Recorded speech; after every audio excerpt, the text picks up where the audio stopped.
Hi, my presentation is on climate change denial. Climate change is a serious environmental issue and arguably one of the most serious threats to humanity at this time.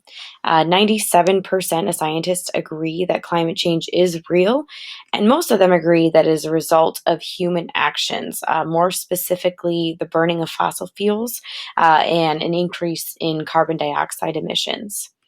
So the graph here shows that CO2 levels have been rising over the past 60 years, reaching 400 parts per million in 2013, which was actually the highest level of CO2 that has been in the atmosphere for about a million years.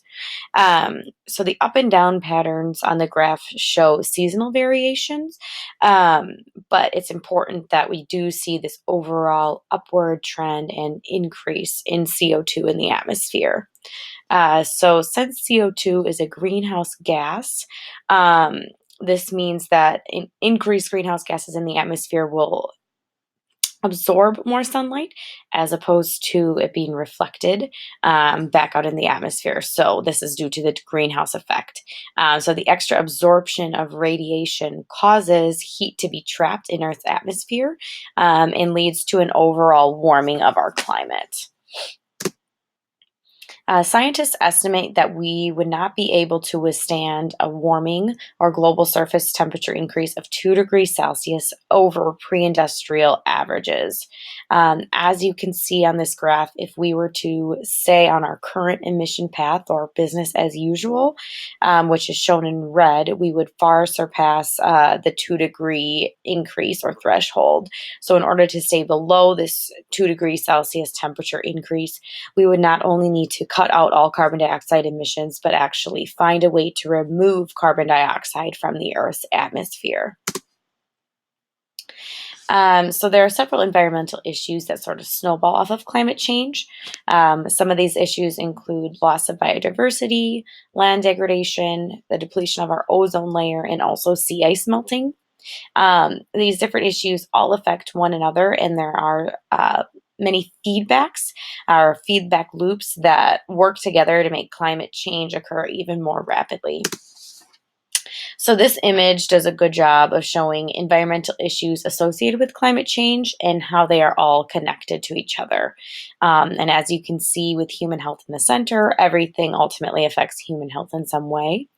So for example, climate change can lead to the depletion of our ozone layer, which leads to loss of biodiversity and ecosystem function, which leads to freshwater decline. So all of these different things, a lack of fresh water, a lack of biodiversity, and increased UV exposure can all affect human health harmfully.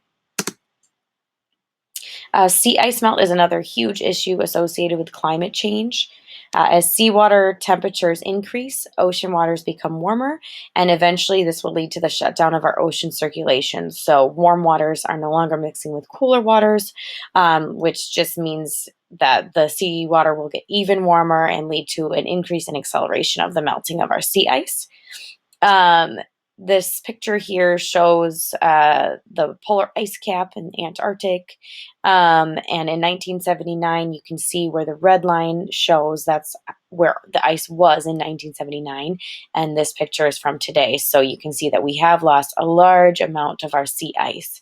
Another problem with the melting of sea ice is that as Earth starts to lose its albedo as the ice melts, sunlight is absorbed instead of being reflected, and this just causes a further warming and increase in acceleration of sea ice melt again. So some scientists predict that we could see a sea level rise of 5 meters within the next 50 years due to all of these different feedback loops.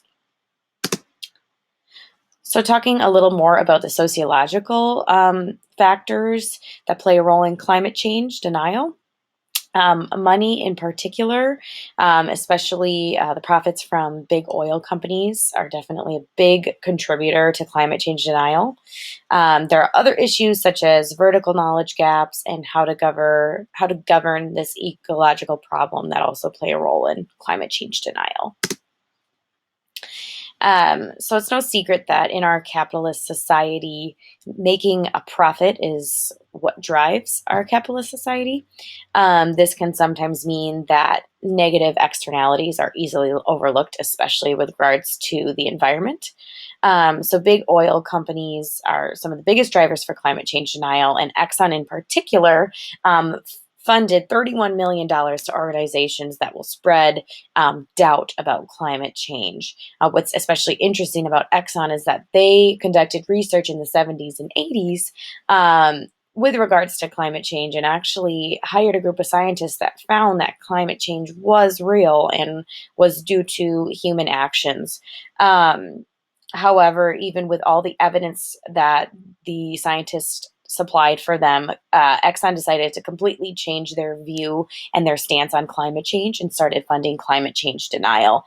This is likely because they knew that their company couldn't risk having fossil fuel limitations or regulations set, and that would be detrimental to their company. So they shifted and now spread all this misinformation about climate change and try to promote climate change denial.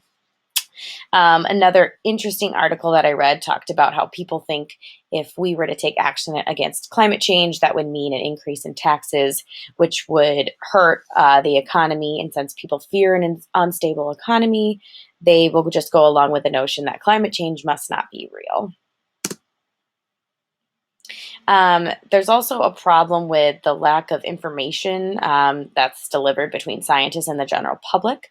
I read an article about people thinking that climate change is a hoax because they aren't seeing the temperature increases in their local areas, which must mean if it's not warm where they are, climate change isn't real. But scientists know that there's this overall trend of temperatures increasing, and that's what is posing this threat. And they also know that it's not just surface temperatures that are the issue, but also the warming of our sea waters, the melting of sea ice that could cause sea level rise, and all these other feedbacks and factors that could play a role in it. So there's a misinformation between what scientists are saying and what the general public knows. So that's a vertical knowledge gap there, which can make it hard for people to truly understand the issue of climate change. Since it's not necessarily a part of everyone's realities at this point. So how do we relay this information between scientists and the general public? This is in regards to another sociological issue of ecological governance. The information from scientists should be delivered from the government down to the general public and stressed with great importance. But in order for people to make a change, it needs to be convenient for them and built into their daily lives. So the government needs to step in and make policies on CO2 emissions.